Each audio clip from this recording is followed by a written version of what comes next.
اس کے اپنے بچے نہیں تھے، اس لیے وہ گڑیا کے ساتھ ایسا کرتی تھی۔ میری ساس بھی یہ سب کچھ خاموشی سے دیکھتی رہتی تھی۔ وہ ان کی سگی بھانجی تھی، انہیں اپنی بھانجی سے بہت زیادہ پیار بھی تھا، وہ اسے کسی بات پر بھی نہیں ٹوکتی تھی۔ مگر جب سے ہم لوگ اس گھر میں آئے تھے، میری دیورانی نے وہ گڑیا میری بیٹی کو دے دی تھی اور خود میری بیٹی کو اٹھائے رکھتی تھی۔ میں نے اسے کبھی اس بات سے منع نہیں کیا تھا، میں جانتی تھی کہ اسے اولاد کی کمی کا احساس شدت سے ہوتا ہے اور میں اسے مزید دکھ نہیں دینا چاہتی تھی۔ وہ اتنی بے بس تھی، اسے ہمدردی کی ضرورت تھی، تو میں ایسے مظلوم انسان کو دکھ کیسے دے سکتی تھی؟ میں اپنی پوری کوشش کرتی تھی کہ اسے کسی بات کا احساس نہ ہونے دوں، اس لیے وہ میری بہت زیادہ قدر کرتی تھی۔ میری دیورانی میری بیٹی سے بہت زیادہ پیار کرتی تھی، اس کا بہت زیادہ خیال رکھتی تھی۔ میری بیٹی بھی اس کے ساتھ بہت زیادہ مانوس ہو گئی تھی اور ہر وقت وہ دونوں ایک ساتھ ہی رہتی تھی، اور اب تو وہ اسے اپنے ساتھ ہی سلانے لگی تھی۔ میں اکثر اپنی دیورانی کو بار بار ہاتھ دھوتے ہوئے دیکھتی تھی، وہ بار بار اپنے کمرے کے پردے اور بستر کی چادریں دھوتی تھی، غرض یہ کہ وہ بہت زیادہ صفائی کا خیال رکھتی تھی۔ علیزے چونکہ زیادہ تر میری دیورانی کے پاس ہی رہتی تھی، تو میں نے خیال آنے کے تحت اپنے شوہر سے کہا کہ کیوں نہ میں دوبارہ سے جاب کر لوں۔ ان دنوں انہیں بھی ایک چھوٹی موٹی جاب مل گئی تھی جس کی تنخواہ گزارے لائق ہی تھی۔ میری بات پر انہوں نے مجھے گھور کر دیکھا۔ اب پھر سے گھر میں فساد ڈلوانا چاہتی ہو؟ امی کو تو تمہاری یہی بات ناپسند تھی۔ ارے نہیں، میں پہلے امی سے پوچھوں گی، اگر انہوں نے اجازت دی تو ہی جاب کروں گی۔ ٹھیک ہے، دیکھ لو، گھر میں کوئی مسئلہ نہ کھڑا کروا دینا۔ جب میں نے اپنی ساس سے بات کی تو انہوں نے مجھے خوشی سے اجازت دے دی۔ یہ بات میرے لیے حیرانگی کا باعث تو تھی، مگر میں نے اس بات کو غنیمت سمجھا، اور اسی محلے میں ہی ایک پرائیویٹ اسکول تھا۔ اگلے دن میں نے وہاں پر جاب کے لیے اپلائی کر دیا، اور ان کی ایک ٹیچر چھوڑ کر جا رہی تھی، ان کی جگہ خالی تھی، تو مجھے وہاں پر جاب مل گئی اور مجھے اگلے ہی دن جوائن کرنے کے لیے بول دیا۔ مجھے علیزے کی طرف سے کوئی پریشانی نہیں تھی، کیونکہ وہ میری دیورانی کے ساتھ بہت زیادہ مانوس ہو گئی تھی اور اسے میری کمی محسوس نہیں ہوتی تھی۔ یہاں پر ہمیں آئے ہوئے 2 مہینے کا عرصہ گزر چکا تھا۔ اب علیزے کے مزاج میں تبدیلی آنا شروع ہو گئی تھی، وہ بہت زیادہ رونے لگی تھی اور ضدیں بھی بہت زیادہ کرنے لگی تھی، اور میں یہ بات سوچنے پر مجبور ہو گئی کہ میری دیورانی نے اس کی ہر بات مان کر اسے ضدی اور خود سر بنا دیا ہے۔ وہ اس سے بہت زیادہ چاکلیٹس، مٹھائی اور میٹھی چیزیں کھلانے لگی تھی۔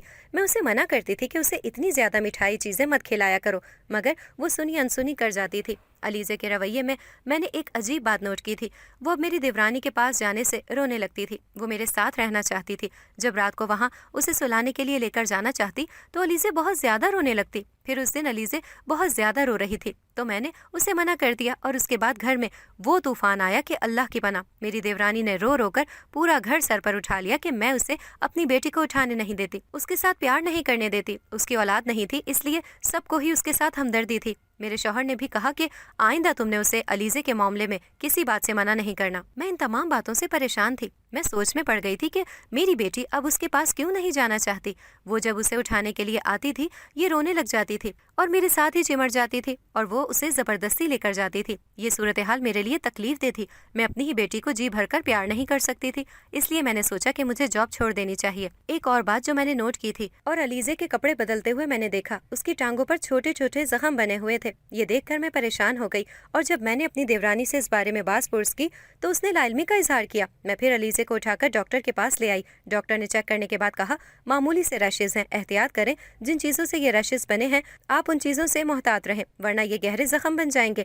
میں جب گھر میں آئی تو بہت زیادہ پریشان تھی، مجھے کچھ پتہ نہیں تھا کہ میری بیٹی کو یہ ریشز کس وجہ سے ہوئے ہیں۔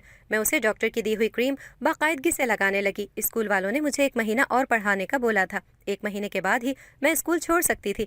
یوں دن بھر میری بیٹی دیورانی کے پاس ہی ہوتی تھی، اور جب میں گھر واپس آ گئی تو وہ بہت زیادہ روتے ہوئے میرے ساتھ ہی چمٹ جاتی تھی اور کہتی تھی، آنٹی گندی ہے۔ میں نے ان کے پاس نہیں جانا، میں نے اسے ڈانٹ کر خاموش کروا دیا کہ وہ آپ سے بڑی ہیں، ایسا نہیں کہتے، غلط بات ہے۔ اگر کوئی سن لیتا تو سمجھتا کہ شاید اس سے ماں کہلوا رہی ہے۔ میں نے دل میں یہ سوچ لیا تھا کہ اب میں اپنی بیٹی کا خود خیال رکھوں گی، اور یہ راز بھی جان کر رہوں گی کہ وہ میری دیورانی کے پاس اب کیوں نہیں جاتی۔ یہ بات میری سمجھ میں آنے والی نہیں تھی، میں یہ بھی جانتی تھی کہ وہ اس کے ساتھ بہت زیادہ پیار کرتی ہے۔ پھر کیا وجہ تھی؟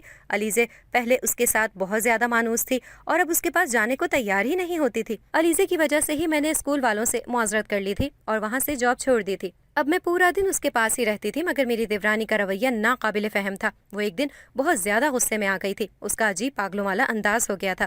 وہ برتن اٹھا کر پھینک رہی تھی، اونچا اونچا چلانے لگی تھی، اور پھر ایک جگہ بیٹھ کر دھاڑے مار مار کر رونے لگی تھی۔ مجھے اس کی حالت دیکھ کر بہت زیادہ دکھ ہوا تھا، اسے بے اولادی کا غم ستا رہا تھا۔ مجھے اپنی کم دلی پر افسوس ہونے لگا۔ کیا ہو جائے گا اگر علیزے اس کے ساتھ مانوس رہے تو وہ اسے اپنے پاس سلائے یا اس کو کھانا کھلائے۔ رہے گی تو وہ میری ہی بیٹی نا، مگر مجھے مسئلہ علیزے کا تھا۔ جب وہ خود ہی اس کے پاس نہیں جانا چاہتی تھی تو میں اس میں کیا کر سکتی تھی؟ پھر میرے دماغ میں خیال آیا، رات کو میں علیزے کو اپنی دیورانی کے پاس چھوڑ کر آ گئی اور ساتھ ہی میں نے وہاں پر ایک کیمرہ بھی چھپا دیا تھا۔ میں دیکھنا چاہتی تھی کہ میری دیورانی ایسا کیا کرتی ہے جو علیزے اس کے پاس نہیں جانا چاہتی۔ ساتھ یہ بات میں اپنے شوہر کو بھی دکھانا چاہتی تھی۔ ویسے وہ میری بات کا یقین ہی نہیں کرتے تھے اور کمرے میں آنے کے بعد میں سو گئی۔ صبح جب علیزے میرے پاس آئی تو وہ بہت زیادہ رو رہی تھی۔ میں نے اسے بہت مشکل سے خاموش کروایا اور پھر اپنی دیورانی کے کمرے سے چپکے سے کیمرہ نکال کر لے آئی، اور جب میں نے کیمرے میں دیکھا تو میری دیورانی، میرا نام صبا ہے، میں ایک مڈل کلاس خاندان سے تعلق رکھتی ہوں۔ ہم 2 بہن بھائی تھے۔ ہمارے ماں باپ کے ہم لوگوں سے بہت سے خواب تھے۔ وہ ہمیں پڑھا لکھا کر اپنے پیروں پر کھڑا کرنا چاہتے تھے۔ میرے ابو بیٹیوں کی اعلیٰ تعلیم کے حق میں تھے تاکہ وہ پڑھ لکھ کر کسی قابل بن سکیں اور زندگی گزارنے کے لیے کسی اور کی محتاجی سے بچ سکیں۔ میرا بھائی میٹرک کرنے کے بعد ماموں کے پاس انگلینڈ میں چلا گیا تھا اور وہیں پر شادی کر کے اپنی دنیا بسا لی تھی۔ ہم سے ملنے کے لیے وہ سال میں 1 بار آتا تھا۔ مجھے اپنے بھائی کی کمی کا بہت شدت سے احساس ہوتا تھا، مگر میرے پاس ماں باپ تھے۔ ہم تینوں ایک دوسرے کا سہارا تھے۔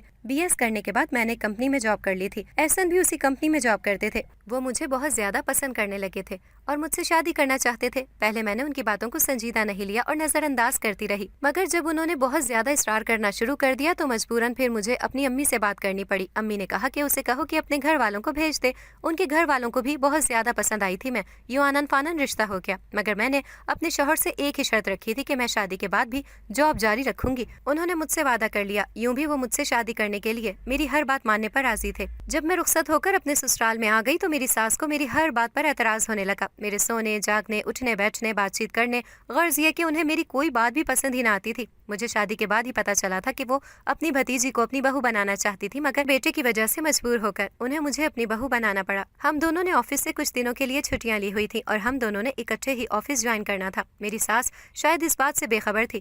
وہ دن جب ہم دونوں تیار ہو کر آفس میں جانے لگے تو وہ چونک کر دیکھنے لگی اور پھر اس بات پر بہت زیادہ ہنگامہ ہوا۔ احسن چونکہ مجھ سے پہلے سے وعدہ کر چکے تھے کہ میرے جاب کرنے پر کوئی اعتراض نہیں ہوگا تو یہ سمجھے تھے کہ ان کی امی کو بھی کوئی اعتراض نہیں کریں گی، مگر یہ ان کی خام خیالی تھی۔ امی نے نہ صرف اعتراض کیا تھا بلکہ جاب کرنے والی لڑکیوں کی شان میں ہزاروں باتیں بھی سنائی تھی۔ میں غصے سے پاؤں پٹکتے ہوئے اپنے کمرے میں چلی گئی تھی۔ اس دن احسن اکیلے ہی جاب کے لیے گئے تھے۔ گھر کا ماحول بہت کشیدہ ہو گیا تھا۔ میں اپنی بات سے پیچھے ہٹنے کے لیے تیار نہیں تھی اور میری ساس کسی صورت یہ بات ماننے پر رضامند نہیں تھی۔ یوں پھر ہم لوگوں نے کرائے پر گھر لینے کا ارادہ کر لیا۔ یہ گھر آفس سے تھوڑا سا ہی دور تھا۔ وہاں پر شفٹ ہونے کے بعد زندگی بہت مزے سے گزرنے لگی تھی۔ ہم دونوں کو ایک دوسرے کو سمجھنے کو بہت وقت ملا تھا اور ہم دونوں ایک دوسرے کی کمپنی کو بہت زیادہ انجوائے کر رہے تھے۔ انہی دنوں ہمیں علیزے کی خوشخبری ملی تھی۔ یوں لگا زندگی جیسے مکمل ہو گئی ہے۔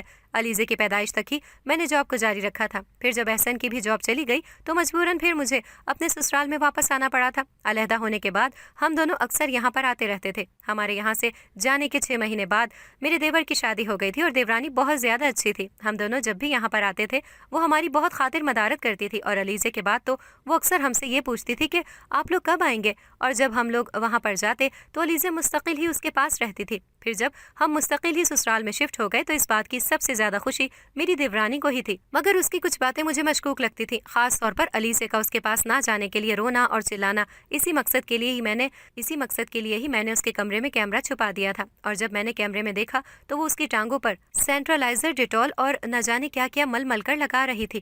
علیزے درد سے بری طرح سے رو رہی تھی۔ مجھ سے اس کے آگے دیکھا نہ گیا۔ جب میں نے علیزے کو دیکھا تو اس کی ٹانگوں پر دوبارہ سے زخم بنے ہوئے تھے۔ میں نے کسی سے کچھ بھی نہیں کہا اور علیزے کو اٹھا کر ہاسپٹل میں لے آئی۔ ڈاکٹر نے دیکھا تو اسے میں نے ساری بات بتائی۔ اس نے مجھے کہا بچی کی جلد بہت زیادہ نازک ہے، آپ کو میں نے منع بھی کیا تھا کہ اس طرح کی چیزیں استعمال نہ کروائیں۔ آپ دیکھیں اس کے زخم کتنے زیادہ خراب ہو گئے ہیں، اب یہ آہستہ ٹھیک ہوں گے۔ آپ کو ان تمام ہدایات پر عمل کرنا ہوگا اور یہ دوائیں اس کو استعمال کروانی ہوں گی۔ میں علیزے کو لے کر گھر آ گئی۔ آج خلاف معمول میرے شوہر بھی جلدی آ گئے تھے۔ میری دیورانی جب علیزے کو اٹھانے کے لیے آئی تو میں نے اس سے صاف انکار کر دیا۔ میرے شوہر نے مجھ سے اس بارے میں باز پرس کی کہ تم اس طرح سے کیوں بات کر رہی ہو۔ اس کے ساتھ میں نے ان کی بات کا کوئی جواب نہیں دیا اور کیمرہ اٹھا کر ان کے ہاتھ میں دے دیا۔ انہوں نے بھی اس منظر کو بہت حیرت کی نگاہ سے دیکھا تھا۔ یہ بات ان کے لیے بھی اتنی ہی شوق تھی جتنی کہ میرے لیے تھی۔